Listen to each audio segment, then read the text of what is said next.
We all know the story of the tortoise and the hare. Slow and steady wins the race. But what if I told you there's another turtle in another forest who faced a different kind of race entirely? This wasn't a race against another animal. This was a race against time itself. And this turtle, whose name was Theo, discovered a secret about time that most humans never learn. A secret that changed not just his life, but the entire rhythm of the forest. This is that story. Theo lived in Sun-Dappled Grove, a forest that had forgotten how to be still. The squirrels were always scrambling, frantic to bury more nuts than they could ever eat. The birds chirped hurried symphonies, rushing from branch to branch. Even the stream seemed to gurgle with urgency. The modern mantra of the grove was faster, more, now. And Theo, the old turtle with a moss-speckled shell, felt painfully out of place. His deliberate pace was mistaken for laziness. His long pauses were seen as idleness. "Theo, you'll be left behind," chittered a squirrel, racing past with its fifth acorn of the hour.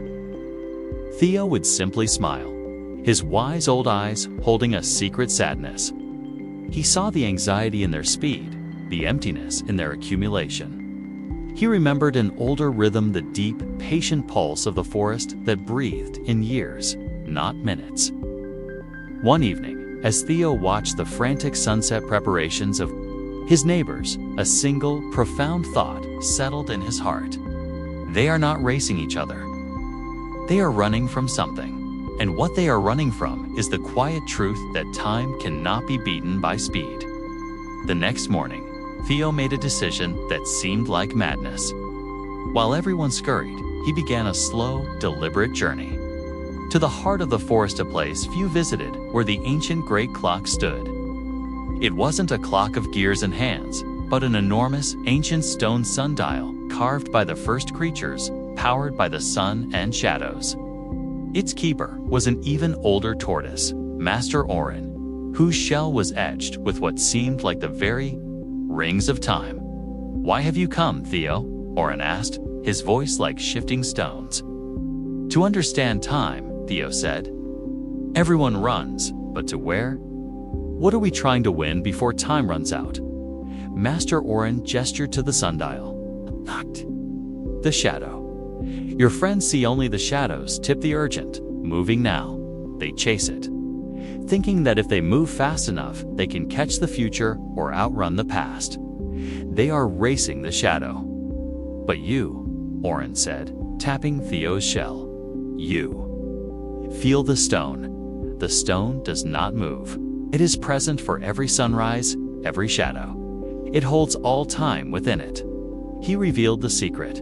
Time is not a river you swim against. It is the ground you stand on. The race is not to do the most in the least time. The race is to be fully present in the time you are given. That is how you win. He gave Theo a simple task. For 1 week, do not measure your day by what you finish. Measure it by what you fully experience. Theo returned and began his practice. When he ate a Duladenberry, he didn't just consume it. He noticed its perfect roundness, its tart sweetness, the way the morning light shone through it. What used to take 1 minute now took 10.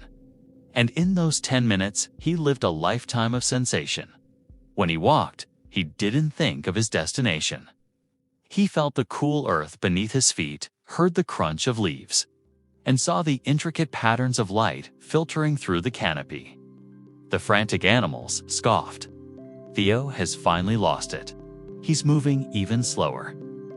But something began to happen. A curious chick once stopped mid-scamper to watch Theo truly taste a mushroom. A stressed badger, obsessed with digging the perfect burrow, paused when he heard Theo describe the feeling of rain on his shell not as a nuisance, but as 1,000 tiny drumbeats from the sky. Theo wasn't just moving through time. He was communing with it. He was filling moments so completely with his presence that they expanded. One afternoon, a young, anxious rabbit named Jasper collapsed near Theo, exhausted from constant running. I'm so tired, Jasper panted. But if I stop, I'll fall behind. Theo asked softly, behind what? The shadow? Look at the dandelion, Jasper looked. Theo continued, it doesn't rush to become a puffball. It becomes a yellow sun, then a white moon, then 100 wishes on the wind. Each stage is complete. It wins its race by being exactly what it is, exactly when it is. A month later, a strange calm began to spread through sun-dappled grove.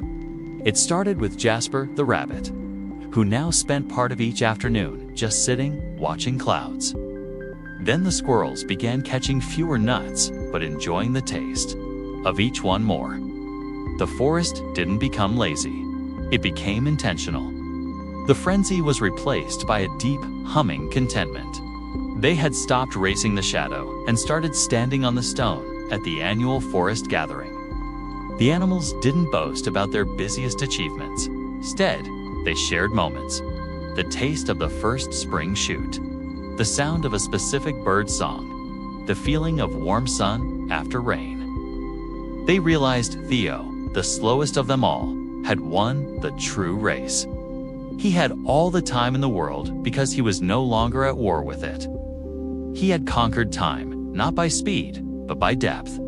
The trophy was not a shiny cup, but a peaceful heart that beat in rhythm with the rising and setting sun. The moral is this: in our human world, we are all the squirrels and the frantic birds. We race against deadlines, chase productivity, and fear falling behind.